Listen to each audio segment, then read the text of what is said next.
Your chance to register to vote in this year's general election runs out tonight. Now comes figuring out where to go if you plan to vote in person. THV 11's Rolly Hoyt tells us Pulaski County has some new convenient location plans coming online. In a couple of weeks, this library is going to become one of the busiest business locations in the city, and that business will be voting. The technology is finally in place to make this place a voting center, meaning if you work nearby, you can vote here instead of your local precinct on Election Day. Oh, we're pretty much going 24/7 at this point. As you would expect from the guy in charge of elections in the county with the most voters in the state. Even before the pandemic, Brian Poe and the Pulaski Election Commission have been working on convenience. Early voting, that we've been doing that for a while. We've had 9 early voting locations for well over the past decade.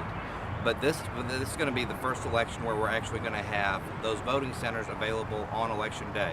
So say you work at one of those big hospitals in Midtown. You won't have to wait in line early at your polling place or scramble home before they close.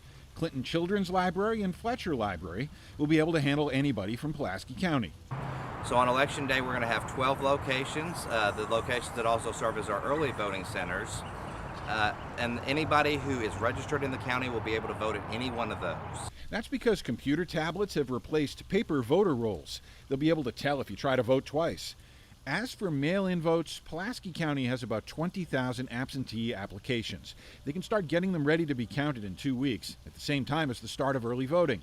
Good news compared to other states preparing for delays in counting mail-in ballots. I feel comfortable that we should be able to process that, barring an unexpected surge.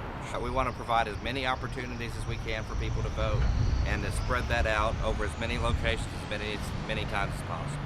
In Little Rock, Rolly Hoyt, THV 11 News.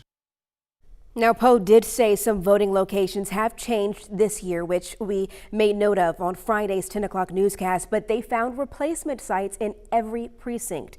The best way to check is at the VoterView website, and we'll have a link to that on THV11.com.